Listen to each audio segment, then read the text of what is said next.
Ma'am yes.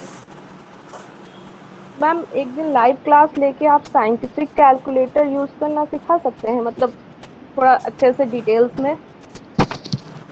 Scientific calculator मेरे पास घर पे नहीं है ना, ये प्रॉब्लम।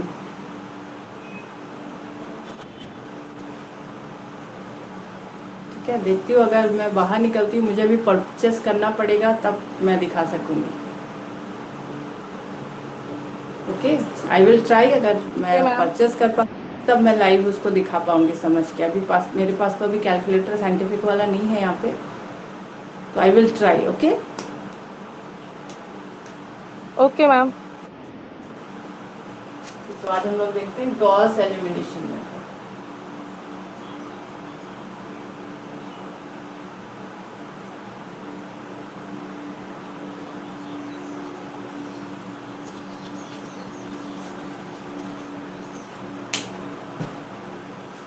इसमें लिखा है Gauss elimination method is a direct method which consists of transforming the given system of simultaneous equation to an equivalent upper triangular system।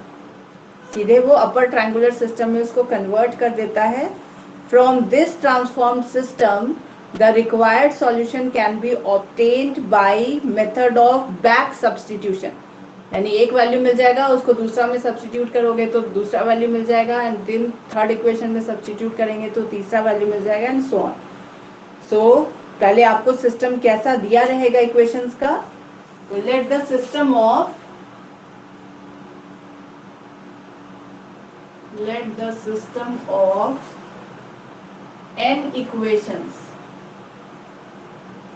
n equations in n unknowns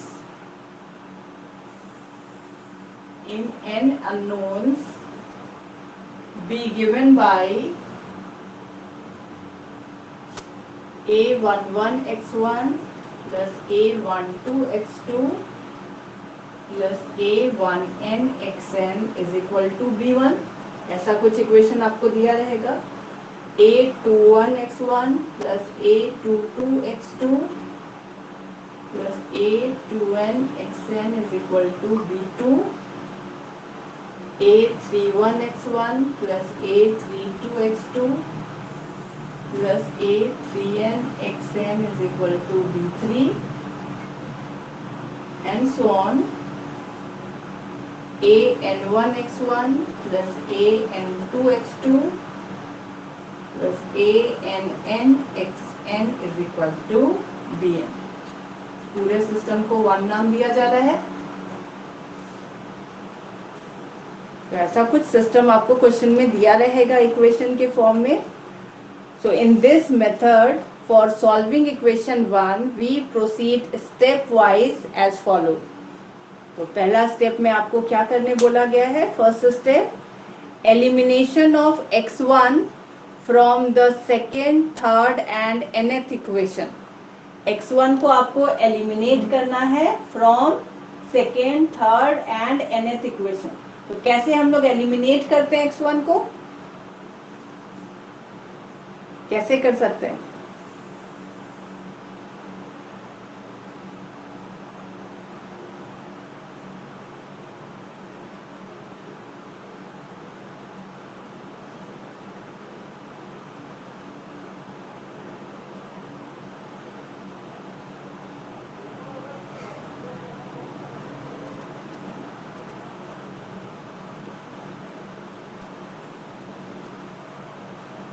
कुछ स्टेप्स दिया है इसमें लिखा है फर्स्ट कि we assume here that the coefficient of x1 in the first equation. First equation में जो coefficient of x1 है वो कितना है? A11। a11। तो पहले आपको मान लेना है कि a11 is not equal to 0। In case बोला है, मान लीजिए कोई इक्वेशन आपको दिया गया है, जो क्वेश्चन दिया गया है उसमें x1 का टर्म नहीं है, मतलब ये ऑलरेडी 0 है, तब आपको क्या करना है? आपको किसी दूसरे इक्वेशन जिसमें x1 का टर्म है उससे फर्स्ट इक्वेशन को इंटरचेंज कर देना है। क्लियर हुआ स्टेप? अगर a11 नॉट इक्वल टू 0 है तब आपको कुछ काम नहीं करना है, आपको जैसा क्वेश्चन दिया गया है वैसे ही प्रोसीड करना है। लेकिन मान लीजिए किसी क्वेश्चन में x1 का टर्म नहीं है, तो आपको क्या करना है, अगर सेकेंड इक्वेशन में x1 का टर्म है तो फर्स्ट और सेकेंड इक्वेशन को हम लोग इंटरचेंज कर देंगे। क्लियर है? क्वेश्चन बनाइएगा तो और क्लियर होगा। सो हाउएवर अभी तो हमने मान लिया है कि a11 नॉट इक्वल टू 0 है, इसलिए कोई प्रॉब्लम नहीं है। The variable x1 can be eliminated from the second equation by subtracting a21 divided by a11 times the first equation from the second equation। तो आप एलिमिनेट कैसे करते हो? एकदम सिंपल तरीका है, आपको यहाँ पे रीड करने से थोड़ा लेंदी लग रहा होगा, लेकिन मान लीजिए आपके पास दो इक्वेशन है, x plus 2y is equal to 0 and 2x plus y is equal to 0। तो अगर आप x को एलिमिनेट करना चाहते हो तो क्या करते हैं?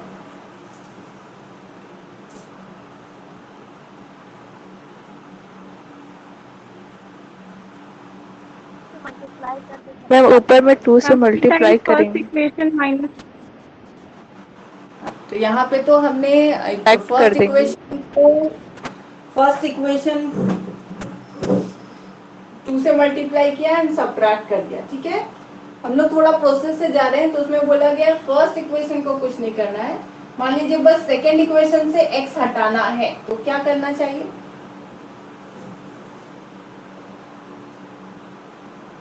हम फर्स्ट स्टेप से x का वैल्यू पुट कर देंगे सेकेंड स्टेप में। हाँ, तो ये तो बहुत सिंपल टर्म है, दो ही टर्म है, इसलिए आप सब्स्टिट्यूट कर पा रहे हो। nx टर्म रहेगा तब तो x का वैल्यू निकाल के सब्स्टिट्यूट करना बहुत इजी नहीं होगा।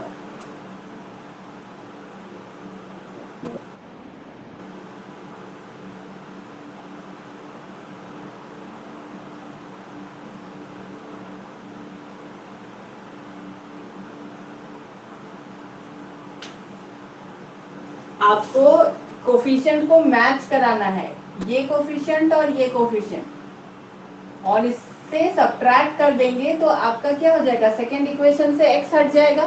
स्टेप को समझने के लिए मैं बोल रही हूँ, ऐसे तो बहुत इजी था, इक्वेशन 1 को 2 से मल्टीप्लाई किया, सब्ट्रैक्ट कर दिए, पर हमें इक्वेशन 1 के हेल्प से इक्वेशन 2 को एलिमिनेट करना है। तो आप देख रहे हो यहाँ बोला गया है this is a11 x1 plus a12 x2, यही है, और इसको हम लोग बोलेंगे a21 x1 plus a22 x2। तो आप क्या देख रहे हो, यहाँ 2 है, यहाँ 1 है, तो हम क्या करेंगे, इसको 2 से डिवाइड करेंगे, राइट, और सब्ट्रैक्ट कर देंगे इक्वेशन 1 से। तो आपको बोला है यही करना है, आपको क्या करना है, the variable x1 can then be eliminated from the second equation by subtracting a21 divided by a11 times the first equation। a21 divided by a11 the first equation। First equation को आप a21 डिवाइडेड बाई a11 से multiply कीजिए, मतलब 2 से multiply हो गया।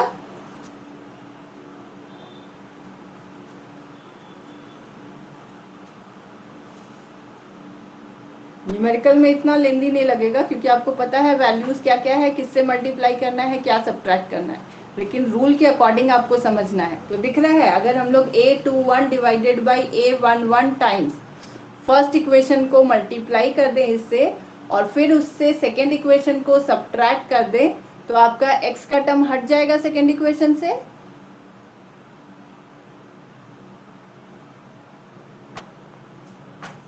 Yes ma'am. इसी तरह मान लीजिए एक और इक्वेशन दिया है जिसमें है 3x plus 5y is equal to 0। मैं छोटा ले रही हूँ बस समझने के लिए। अब इसमें से बताइए तो कैसे एलिमिनेट करेंगे हम लोग x को? फर्स्ट इक्वेशन को आपको यूज करना ही है, तो एक तरीका बताना है, एक सिंपल प्रोसीड्यूर जिसको हम लोग फॉलो कर सके।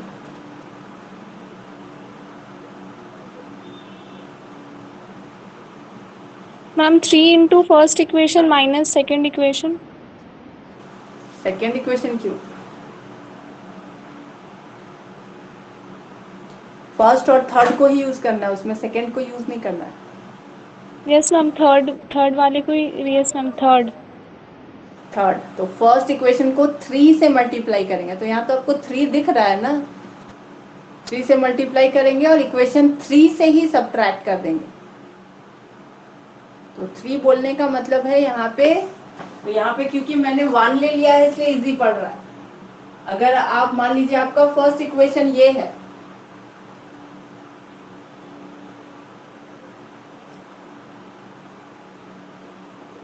This is the first equation और this is the third equation, second जो भी था आप छोड़ दीजिए। तब बताइए कैसे एलिमिनेट होगा?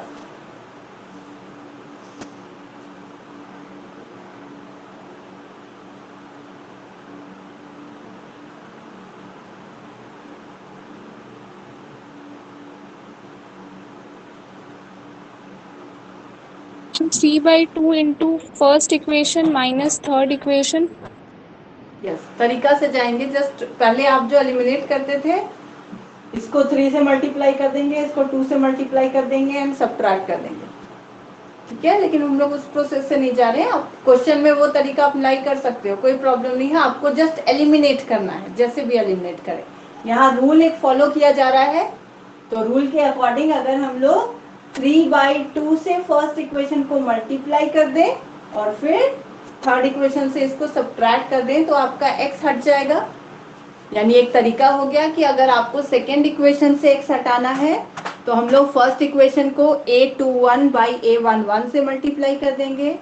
अगर आपको थर्ड इक्वेशन से x हटाना है तो हम लोग a31 divided by a11 times first equation को करेंगे और उसको थर्ड इक्वेशन से सब्ट्रैक्ट कर देंगे एंड सो ऑन। समझ में आ गया? न्यूमेरिकल में कोई रिस्ट्रिक्शन नहीं है, आप कोई भी तरीका से एलिमिनेट कर सकते हो, बस आपको एलिमिनेट करना। तो एक जो नया सिस्टम बनेगा वो कैसा बनेगा? बता सकते हैं एक नया सिस्टम जो बनेगा वो कैसा बनेगा?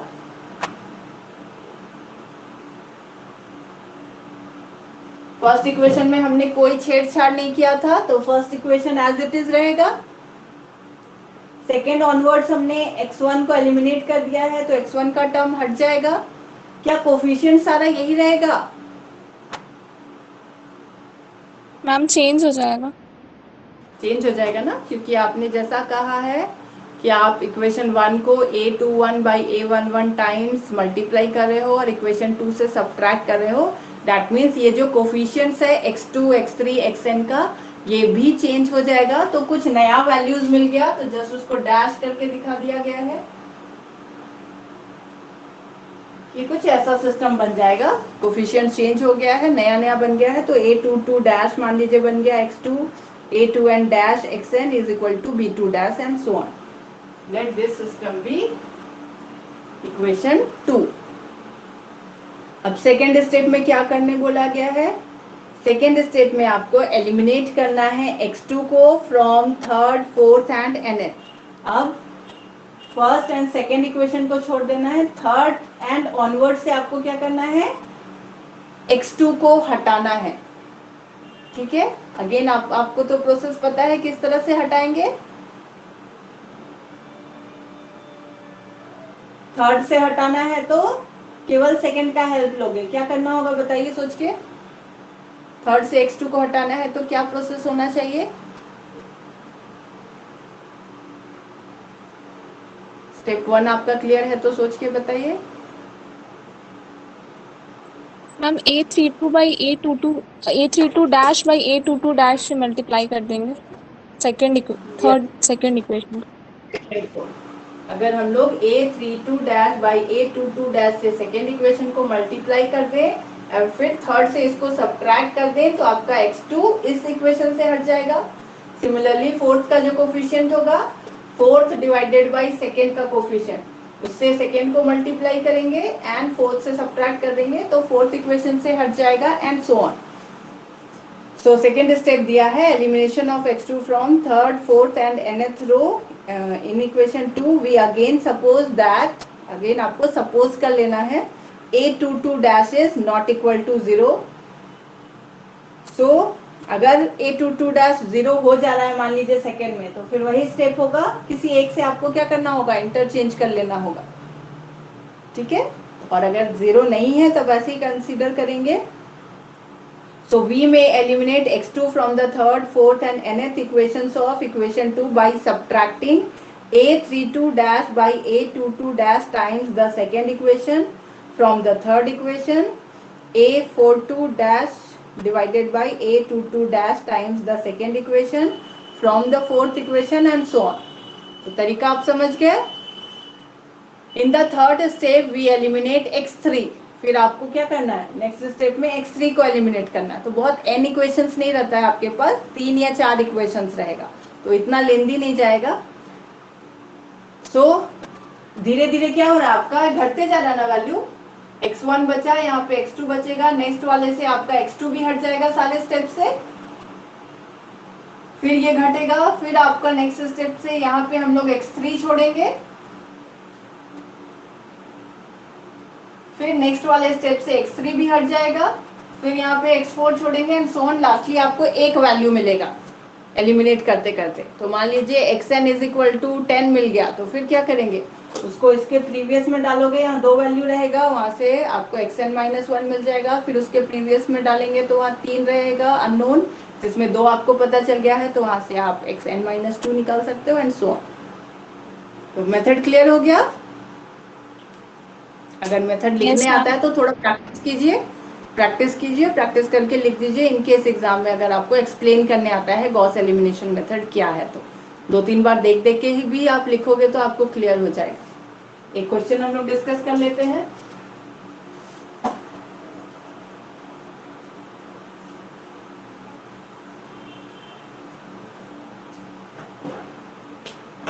तो लिखा है by Gauss elimination method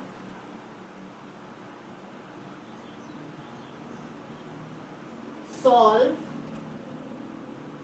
5x minus y minus 2z equal to 142, x minus 3y minus z is equal to minus 30, 2x minus y minus 3z is equal to 5।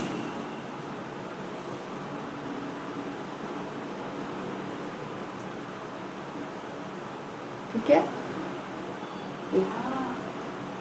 क्योंकि x में पहला जो इक्वेशन है उसमें आपको कोफिशिएंट 5 मिल रहा है, इसलिए मुझे लगता है थोड़ा इजी बनाने के लिए सबसे पहले आपने यहाँ पे फर्स्ट 2 इक्वेशंस को इंटरचेंज कर दिया गया है। तो इंटरचेंज करने से आपका x का कोफिशिएंट यहाँ 1 है, तो आपको सॉल्व करने में इजी होगा। ठीक है, this is the first method जो आपको डिस्क्राइब किया जा रहा था। ऐसे a11 नॉट इक्वल टू 0 है बोला था, तो आप छोड़ भी सकते हो, बट एग्जाम्पल है तो जैसा प्रोसीड किया है अभी हम लोग वैसे ही प्रोसीड करेंगे।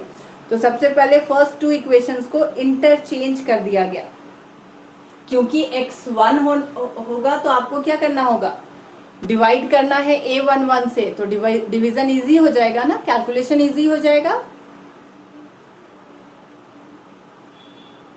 सारे स्टेप में आपने देखा है ना, a11 से हम लोग डिवाइड कर रहे हैं। आवाज आ रही है? Yes ma'am. हाँ, तो इसीलिए ये काम किया गया है। तो सबसे पहले हम लोग सॉल्यूशन में इंटरचेंज कर देंगे फर्स्ट 2 इक्वेशंस को, यानी जहां भी जिस क्वेश्चन में आपको x का कोफिशिएंट 1 रहेगा उसको आप फर्स्ट इक्वेशन की तरह ट्रीट करोगे। तो बाय इंटरचेंजिंग लैंग्वेज है, आप इंटरचेंज कर दीजिए। So this is the first equation,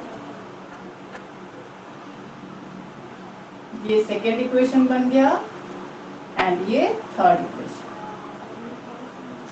क्योंकि मेथड मेंशन है तो हम लोग उसको फॉलो करेंगे। Now the variable x can be eliminated from the second and third equations by performing, क्या क्या परफॉर्मेंस डालना होगा बताइए। इक्वेशन 2 से कैसे हटेगा आपका x का वैल्यू,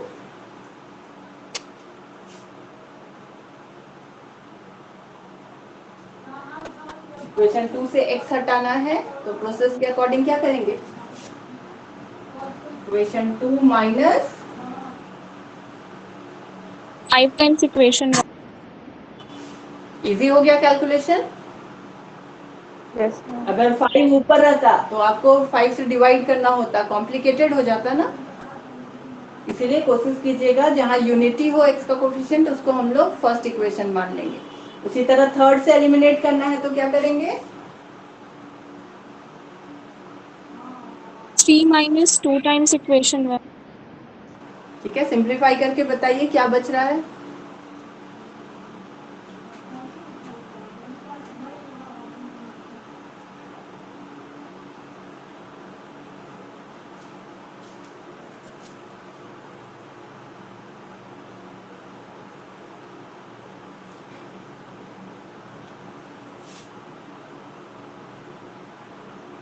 टू में सिंप्लीफाई कर दिए, ये वाला ऑपरेशन लगा दिए तो इक्वेशन 2 क्या बन गया?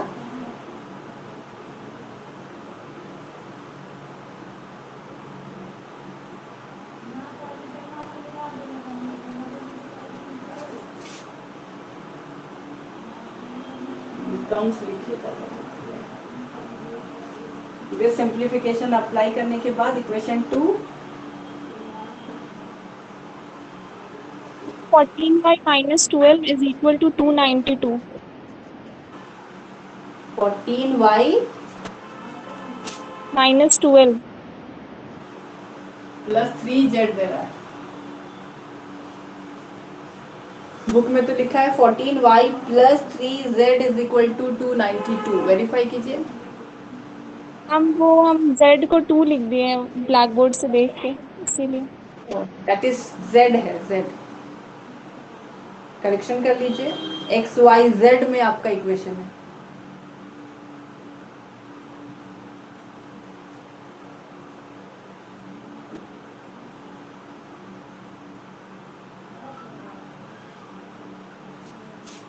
एंड इक्वेशन 3 बिकम्स, 3 में आपने ये अप्लाई किया, इसको अप्लाई करने के बाद इक्वेशन 3 का फॉर्म क्या हो गया बताइए।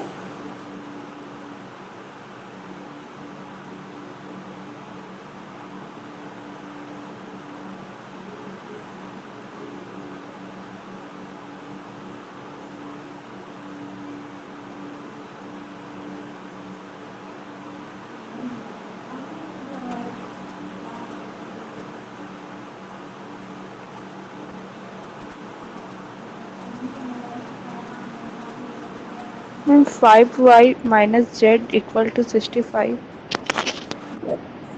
ये आ जाना चाहिए 5y minus Z is equal to 65।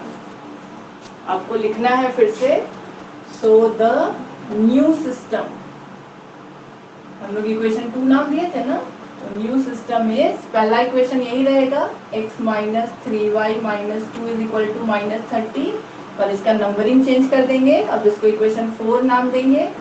Then 14y plus 3z is equal to 292, ये कब का नया इक्वेशन 5 हो गया। 5y minus z is equal to 65, ये 6 हो गया। According to the method, Gauss elimination method के अकॉर्डिंग अब आपको क्या करना है? y को एलिमिनेट करना सेकेंड और थर्ड, फिफ्थ और सिक्स्थ इक्वेशन से y को एलिमिनेट। केवल थर्ड ही बचा ना आपके पास, सेकेंड से तो एलिमिनेट नहीं करते हैं।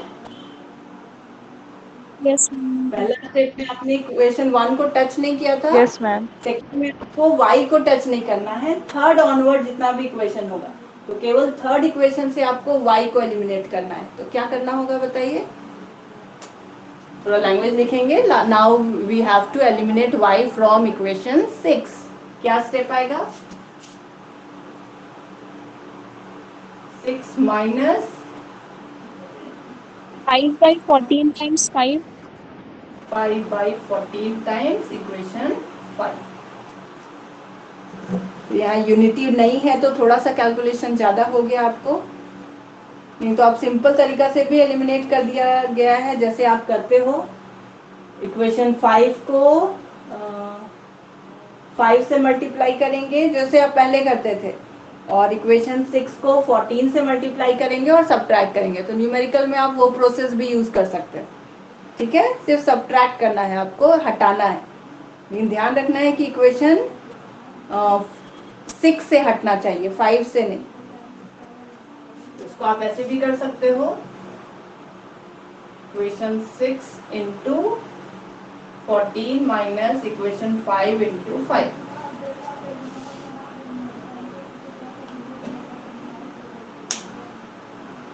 ठीक है, कैलकुलेशन इजी करने के लिए आप ऐसे भी एलिमिनेट कर सकते हैं। तो बताइए क्या आ रहा है?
Z 550 by 29।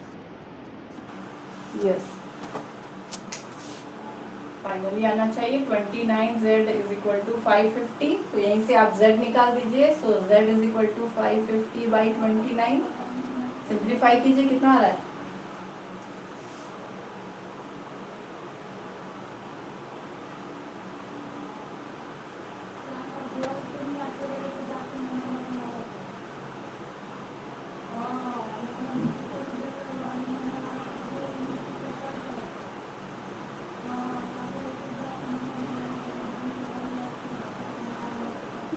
पॉइंट 97। 18.96 लिखा है बुक में।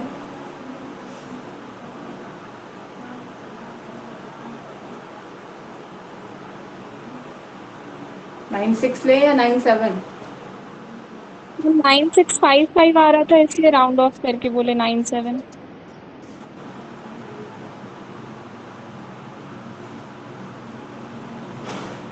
तो आपको यहाँ से z का वैल्यू मिल गया। अब क्या करेंगे? सब्स्टिट्यूशन से y का वैल्यू निकालने। बैक सब्स्टिट्यूशन का मतलब यही है। तो हम लोग नीचे से ऊपर सब्स्टिट्यूट कर रहे हैं। तो z मिल गया, इक्वेशन 5 में डालिए z का वैल्यू और यहाँ से y का वैल्यू मिल जाएगा। फिर y और z दोनों मिल गया, इक्वेशन 4 से आपको x मिल जाएगा। तो जल्दी से बताइए 5 से y का वैल्यू कितना मिल रहा है एंड देन 4 में डालने से x कितना मिल रहा है। न्यूमेरिकल डिफिकल्ट नहीं है। मेथड लिखने के लिए थोड़ा सा प्रैक्टिस करना है, किस कोफिशिएंट से मल्टीप्लाई किया जा रहा है और क्या वैल्यू निकाला जाएगा।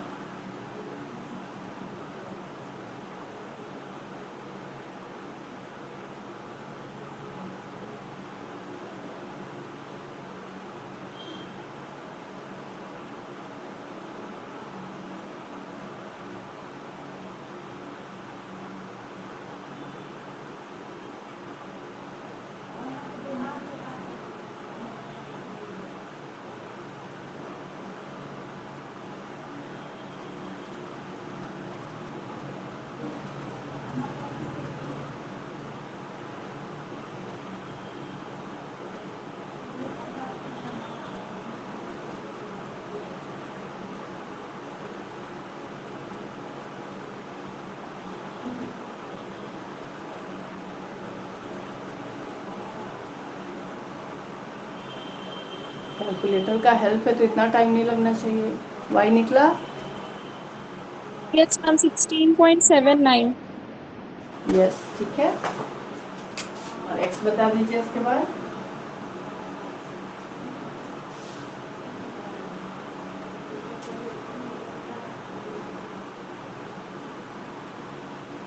वेरीफाई कर लीजिएगा बुक के हिसाब से। y एंड z का वैल्यू आप इक्वेशन 4 में पुट करोगे और सिंप्लीफाई करोगे तो x का वैल्यू आ जाना चाहिए 39.33।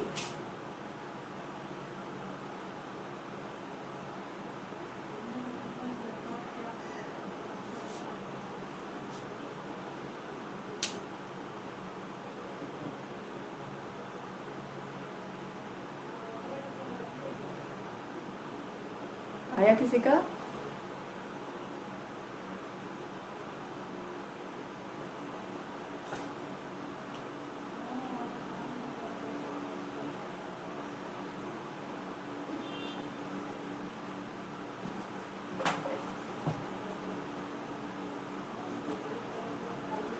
Yes ma'am. और कुछ क्वेश्चंस बनाइए तो आपको स्टेप्स और क्लियर हो जाएगा किस तरह से हम लोग अरेंज करते हैं। एक्सरसाइज का फोटो है आप लोगों के पास? Yes ma'am. यस मैम, तो आप शेयर किए थे PDF उसमें। है ना? क्वेश्चंस बनाइए गॉस एलिमिनेशन मेथड से रिलेटेड जितना क्वेश्चंस है, और आंसर भी शायद स्कैन किया हुआ होगा। Yes ma'am. तो वेरीफाई कर लीजिए आंसर आपका सही आ रहा है कि नहीं।